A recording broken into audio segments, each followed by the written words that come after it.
this one person's been IMing with different Tim Pool lyrics, and I'm going to read Tim Pool lyricist. As your heart fell to pieces and to the world you're leaving, for there's only one thing I think you should know is that now you can rest in peace, dear. That's really his lyrics. Did you not listen to the music video? Oh, yes, we did. I missed it when it first came out, and I was asked. I think Kowalski called in on Tuesday to Doomed and asked me about it, and I'd listened to like a little bit of it, and my biggest complaint was a tweet he put out like a couple of days after, where he was talking about the success of the song. Like, whatever, okay, but he said how like people have his song successes makes it clear that people are still hungering for good emo music and not corporate mainstream drivel or whatever. And it's like, and this is where I'm a stickler, and that is correctly connecting a song to the correct subgenre of music. He did not make an emo song.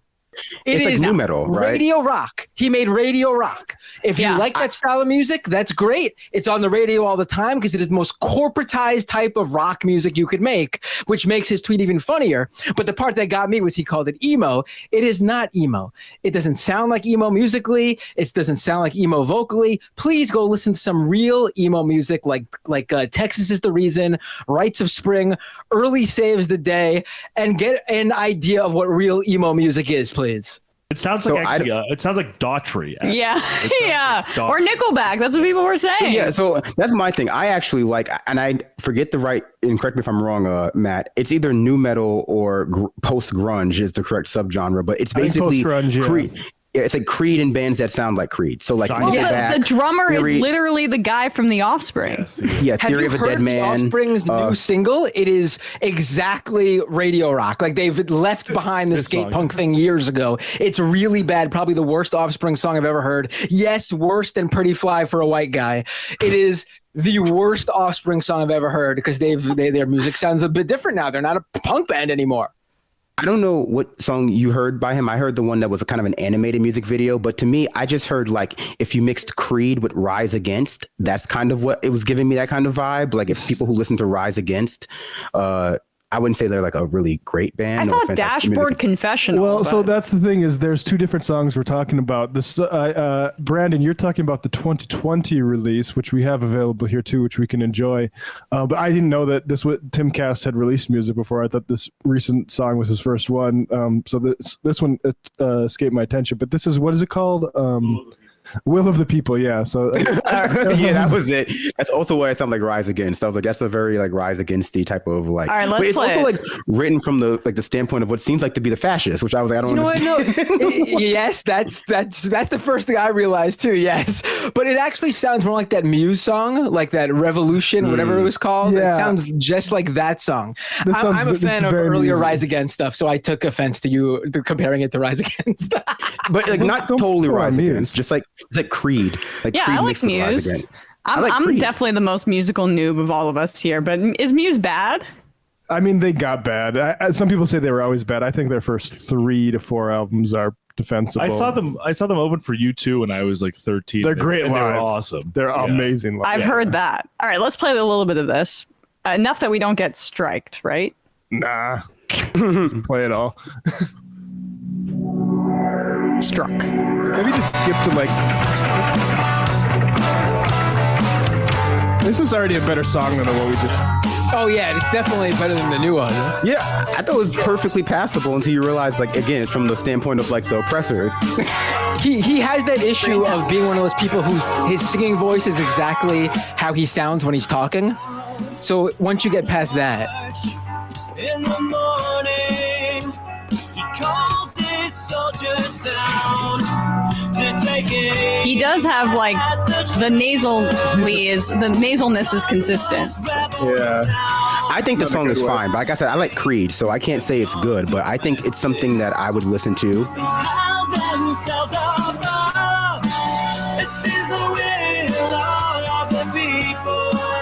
No, this is bad, Brandon.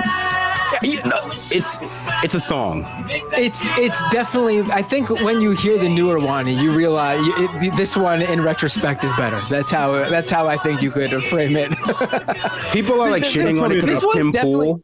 This one's but definitely I think catchier.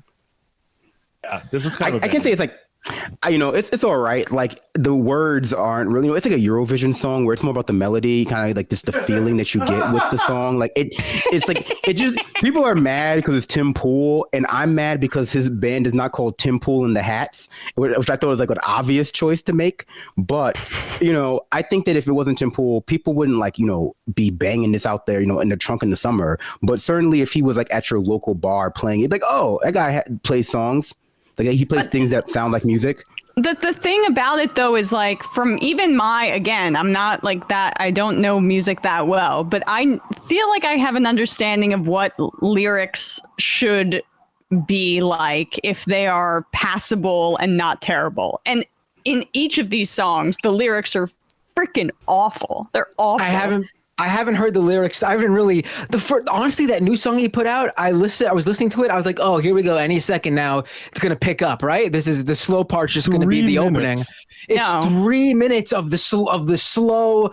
I don't know. He thinks he's building up. Yeah. He thinks he's like Phil Collins getting to the drop at 3/4 of the way in.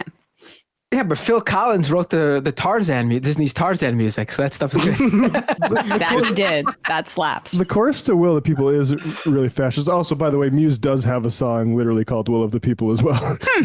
I wish I could spare them, make them see the path. Tempting as that sounds, I'll have to pass.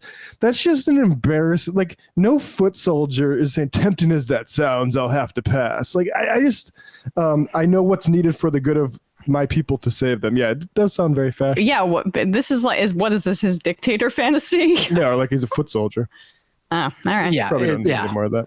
I will say this too. I mentioned this. It was when Kowalski asked me because I dabbled in this world a long time ago, but I've continued to be interested in how this whole world works. It does not credit to him. He hit the Apple iTunes rankings with this song. That's nothing to scoff at, but it should also be said that it takes a lot less sales nowadays to accomplish that because the vast majority of people consume music via streaming platforms.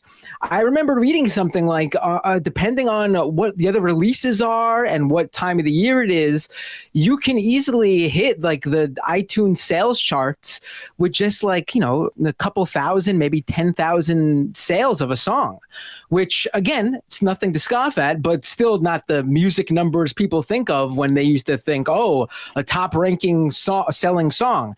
It's not the same industry anymore when it comes to sales. If let me know when it's on the streaming charts, and then I'll be really wow. He'll be at the VMAs next year. I don't know. People like what they like. You can't predict success. All right, let's read some IMs, and then we'll get to some of the clips we had planned. But that was a nice, little palate cleanser. Right, exactly. You know what? I think I'm gonna have to come out of retirement and show people how a real emo song is done. Oh yeah. We probably have vastly different music tastes on this show, so